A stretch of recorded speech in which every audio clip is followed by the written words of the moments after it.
Gálatas capítulo 2, do versículo 1 até o versículo 10. Assim diz a palavra de Deus. 14 anos depois, fui outra vez a Jerusalém com Barnabé, levando também Tito. Fui em obediência a uma revelação, e lhes apresentei o evangelho que prego entre os gentios, mas fiz isso em particular aos que pareciam de maior influência, para não correr ou ter corrido em vão. Mas nem mesmo Tito, que estava comigo, sendo grego, foi obrigado a submeter-se à circuncisão.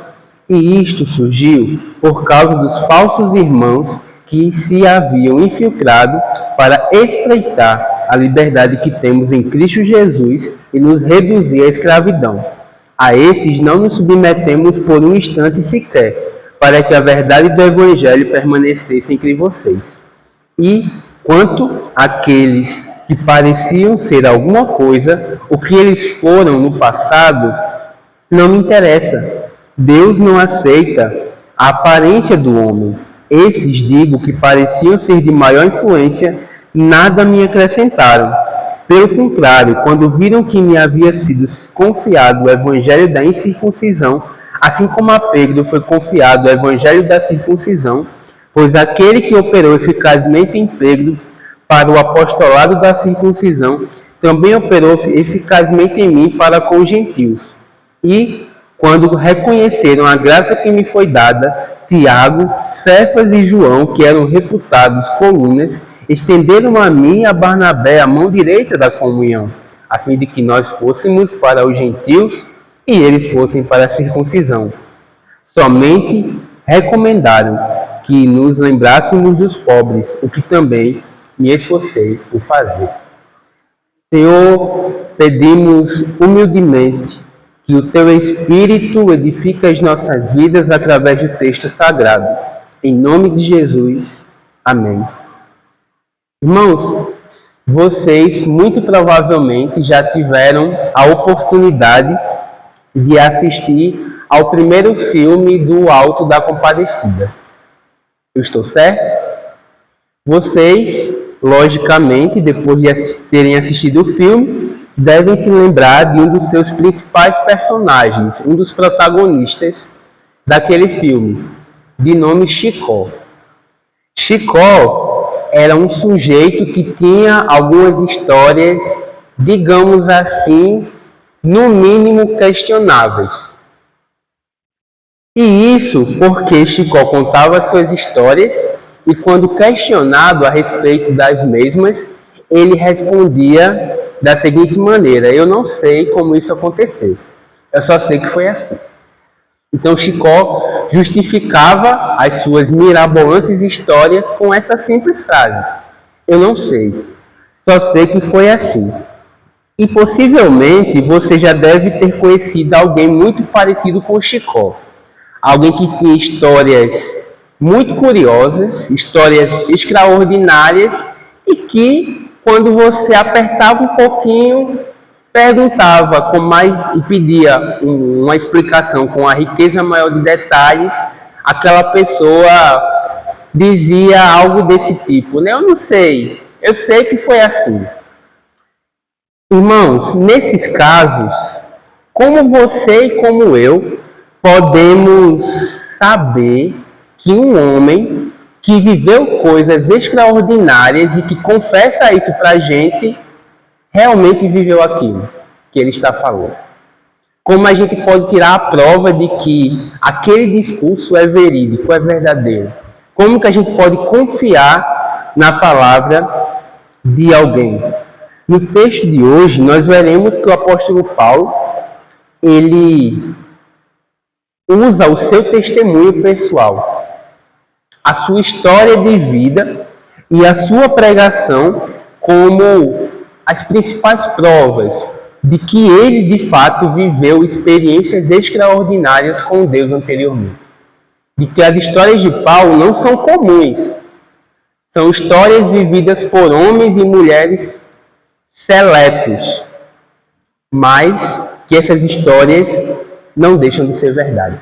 E ele vai mostrar que o que ele falou o que ele pregou e o que ele viveu é de fato verdade, porque passou no crivo dos homens que conheceram o Senhor Jesus de perto e que conheciam o Evangelho como poucos, os próprios apóstolos.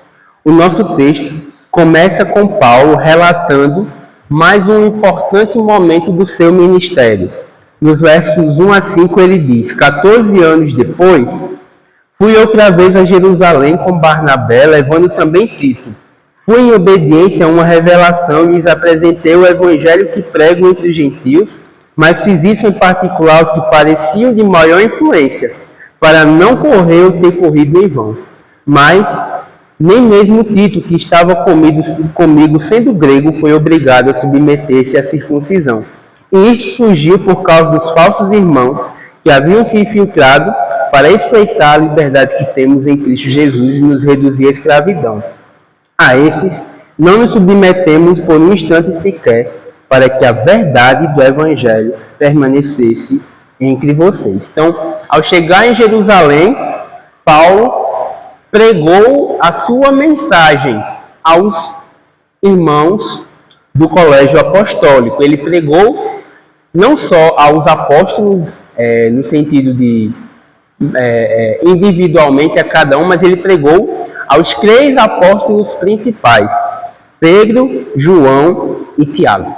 E ele diz que pregou a esses homens a mensagem que ele pregava não só aos da nação dele, aos judeus, mas ele pregava o evangelho, ele pregava a esses homens o evangelho que ele anteriormente tinha pregado aos gentios.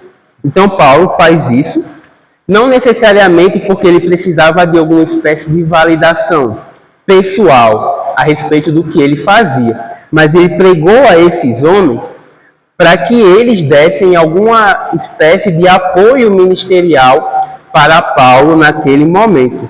Ele diz aqui no texto que ele não queria correr em vão. Ele não queria desperdiçar o seu tempo enfrentando barreiras desnecessárias para o seu ministério. Ele sabia que se sozinho chegasse até Jerusalém e pregasse a mensagem de Jesus ali, talvez ele não tivesse tanta credibilidade por parte das pessoas. Mas se ele pregasse tendo como autenticidade do seu ministério testemunho de Pedro, de João e de Tiago, ele seria ouvido por aquelas pessoas.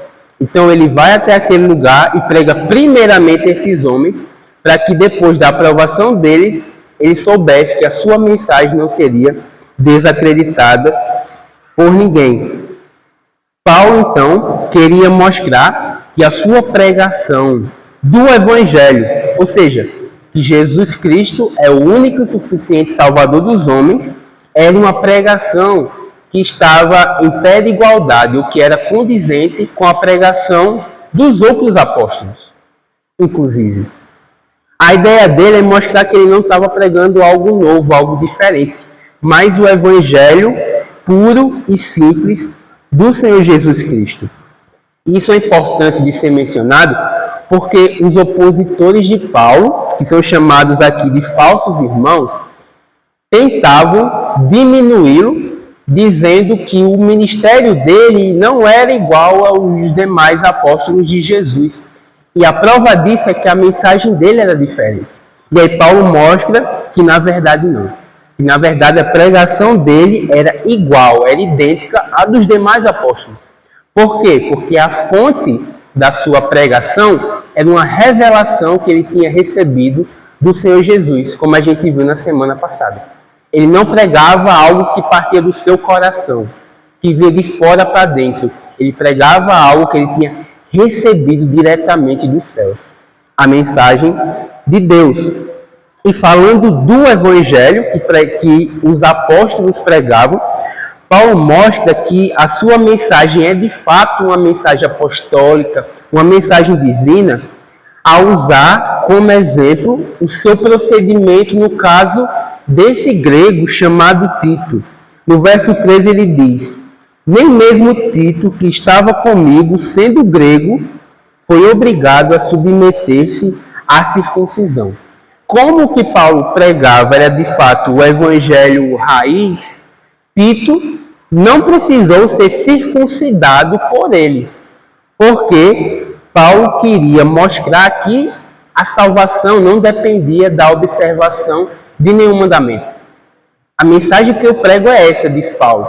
Quer uma prova de que essa é a mensagem que eu prego? Eu não circuncidei Tito. Então ele leva Tito a Jerusalém para mostrar, através da vida dele, de que de fato a mensagem de Paulo era essa. O Evangelho diz que o homem só é salvo mediante a graça de Jesus.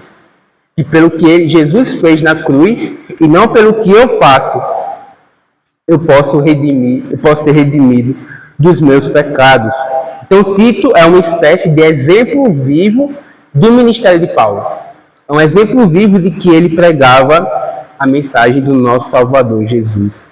Essa é a chamada verdade do Evangelho aqui no texto. A verdade do Evangelho é: não há salvação por meio de rituais, mas há salvação por meio do sacrifício vicário de Jesus, o Filho de Deus, naquela cruz. Porém, essa mensagem da graça não era aceita por todas as pessoas. No verso 4, Paulo diz: e isto surgiu, isto que? A necessidade da circuncisão de Tito, por causa dos falsos irmãos que se haviam infiltrado para espreitar a liberdade que temos em Cristo e nos reduzir à escravidão.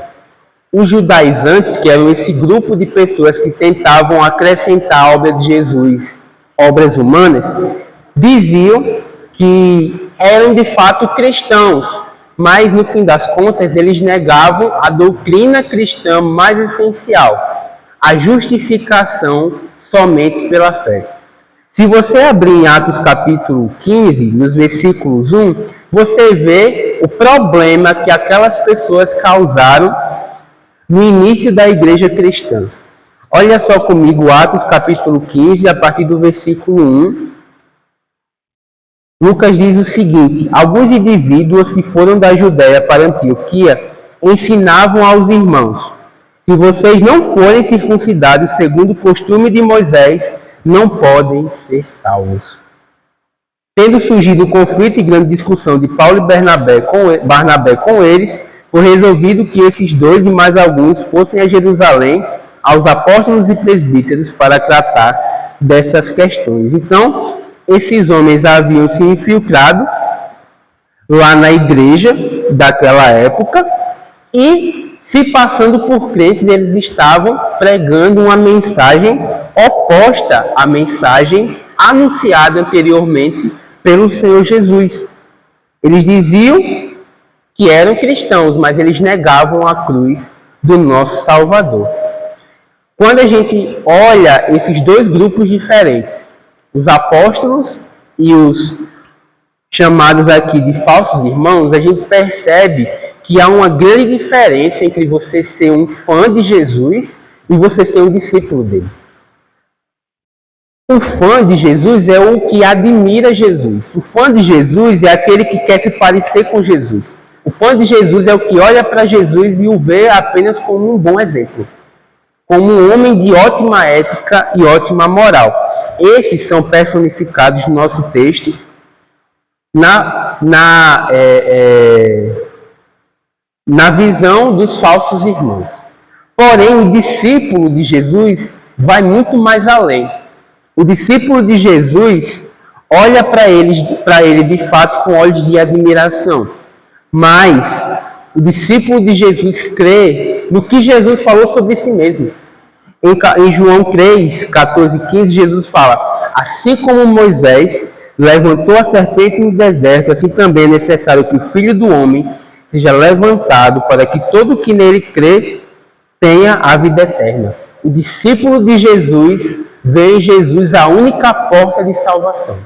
O discípulo de Jesus vê em Jesus a sua única esperança. O discípulo de Jesus vê em Jesus o seu próprio Salvador. E por crer em Jesus como Salvador, tanto Paulo como Tito não se submeteram ao jugo escravizador dos falsos irmãos. O verso 5 diz: a esses não nos submetemos por um instante sequer, para que a verdade do Evangelho permanecesse entre vocês.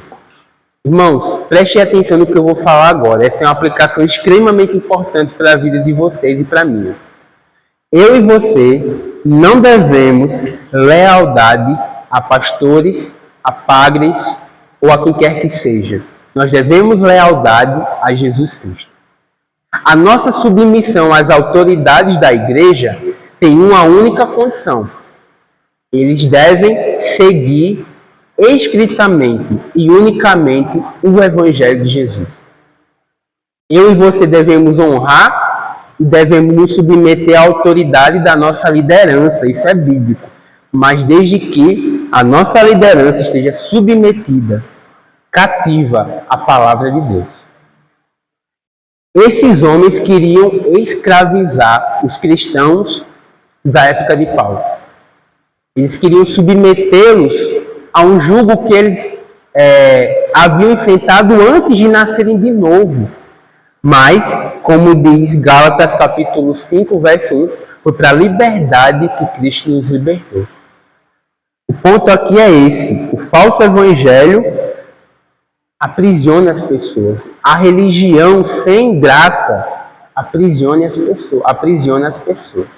Mas o evangelho genuíno e verdadeiro liberta o homem, liberta a mulher do seu pecado, do inferno, do diabo e da escravidão dos outros, das outras pessoas, dos costumes humanos. Jesus fala que se a gente conhecer a Ele, que é a verdade, nós seremos libertos. O Evangelho liberta as pessoas da escravidão dos homens.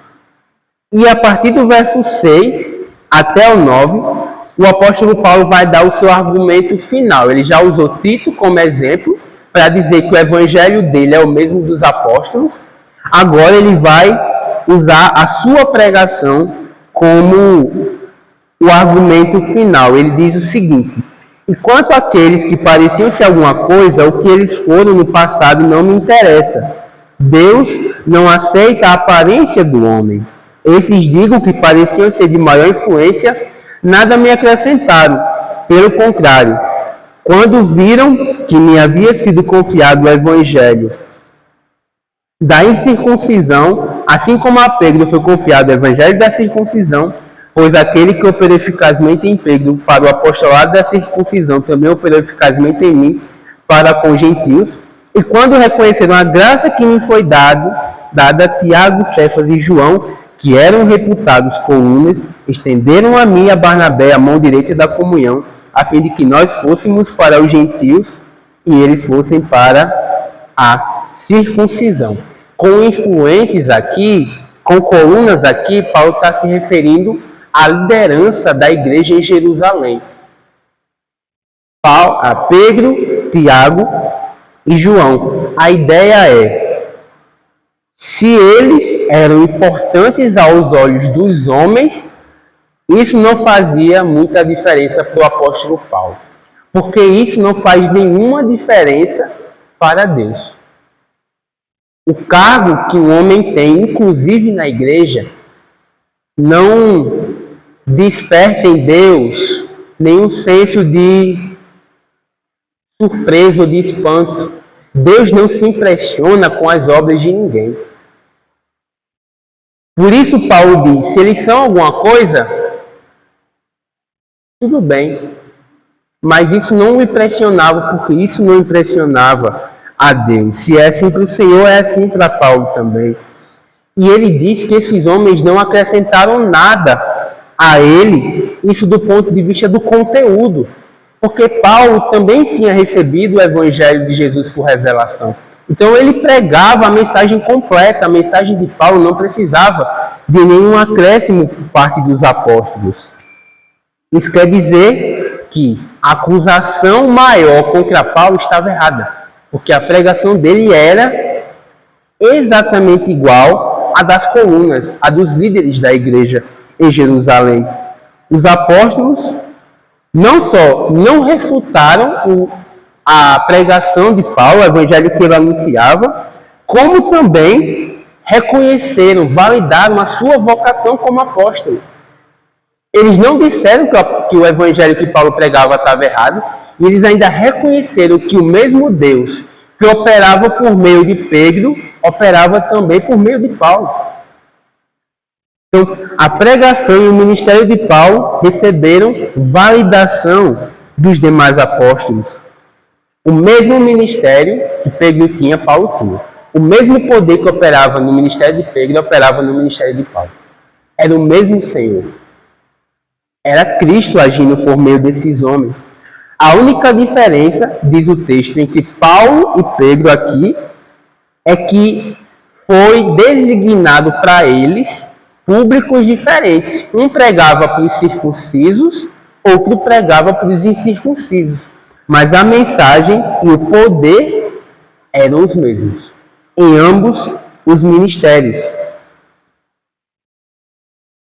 Algo que também precisa ser deixado claro é que, logicamente, o apóstolo Paulo não está diminuindo os outros apóstolos, dizendo assim, tanto faz se eles são líderes na igreja ou não. Ele só está entrando no jogo dos judaizantes. Ele está dizendo assim, os que vocês entendem como líderes maiores, também deram um ok, o aval para mim. Eu não sou desacreditado por eles, não. Paulo até reconhece no capítulo anterior, no capítulo 1, que esses homens eram apóstolos antes dele. Ele diz, eu sou um apóstolo fora de tempo. Ele fala isso em outra carta. Então ele não está diminuindo seus irmãos, os seus colegas apóstolos, mas ele só está dizendo que o ministério dele não perde nada para o de João, para o de Tiago e para o de Pedro. Tanto é que esses homens estenderam a mão direita da comunhão para o apóstolo Paulo. Isso é um ato de aprovação. Eles estão dizendo, eu concordo com você. Eu concordo com você a ponto de estender a minha mão, a mão da comunhão, para você e para o seu irmão em Cristo, Tito, para o seu irmão em Cristo, Barnabé. Eu sou um parceiro seu. Nós lutamos do mesmo lado nessa guerra espiritual. É isso que significa estender a mão direita da comunhão. Paulo aqui, de certa forma, também faz um apelo à unidade cristã. Ele não era em personalidade, em vocabulário, igual aos outros apóstolos. Ele era diferente. Mas todos eles tinham um só Senhor, um só objetivo, um só propósito. É um apelo, irmãos, à unidade cristã. Eles poderiam ser até diferentes em alguns sentidos, mas no que era mais importante, no principal, eles eram semelhantes. Eles eram discípulos do nosso Senhor Jesus Cristo. A diferença entre esses homens não invalidou a comunhão entre eles. Pelo contrário, eles se uniram para glorificarem o Senhor Deus. E Paulo finaliza o texto dizendo que a única coisa que esses homens pediram a ele é: se lembre dos mais necessitados, se lembre dos pobres. Diz o verso 10, somente recomendaram que nos lembrássemos dos pobres, o que também me esforcei por fazer. Era importante lembrar dos pobres porque a igreja tinha muita gente pobre. Tinha muita gente nas igrejas do primeiro século que precisavam da ajuda dos mais endinheirados, dos que tinham mais recurso financeiro. E Paulo, como líder, deveria mobilizar as pessoas para ofertarem, para abençoarem os que tinham mais carência financeira. Nós vimos aqui na nossa liturgia que o nosso Senhor Jesus se fez pobre para que nós tivéssemos algum tipo de riqueza espiritual. Nós vemos isso lá na segunda carta aos Coríntios. Irmãos, o grande ponto dos 6 capítulos da carta aos Gálatas é: a salvação é unicamente pela fé. É por meio do que Jesus fez por mim que eu sou salvo. Porém, a salvação produz boas obras. Eu não sou salvo pelo que eu faço, mas se eu sou verdadeiramente salvo, Eu vou fazer obras que agradam ao Senhor Deus. E uma das obras que agrada a Deus é se importar com o necessitado. É se importar com aquele que precisa da misericórdia humana para poder sobreviver. A igreja precisava se mobilizar nesse sentido, para cuidar daqueles mais carentes, e isso precisava partir da sua liderança, em primeiro lugar, dos apóstolos. É por isso que a única palavra daqueles homens para Paulo foi: se lembre dos pobres. Não negligencie os irmãos carentes da nossa igreja. E Paulo fez isso. Quando você estuda as cartas do Novo Testamento, você tem a comprovação de que ele cuidou daqueles que eram mais necessitados. Nos anos seguintes, Paulo, por exemplo, mobilizou igrejas gentílicas para poder enviarem oferta para os macedônios, para os da Acaia, para que eles tivessem recursos para sobreviverem à fome e à seca daquela época. Paulo mobilizou pessoas com esse propósito, porque a verdadeira fé produz obras agradáveis a Deus. A verdadeira fé produz obras agradáveis a Deus. Irmãos, fé verdadeira e boas obras caminham juntas. Nós fomos salvos para fazermos boas obras que Deus de antemão preparou para nós. Efésios capítulo 2, versículo 10. Fé e boas obras caminham juntos. Se você nasceu de novo, você deve sim se importar com aqueles que precisam da sua misericórdia, que precisam da sua bondade, precisam dos seus recursos para sobreviver. Se você nasceu de novo, você tem que se importar com aqueles que espiritualmente estão mortos, com aqueles que espiritualmente ainda não nasceram de novo, com aqueles que estão afastados do Senhor Jesus. Fé e boas obras caminham juntas. Vamos orar.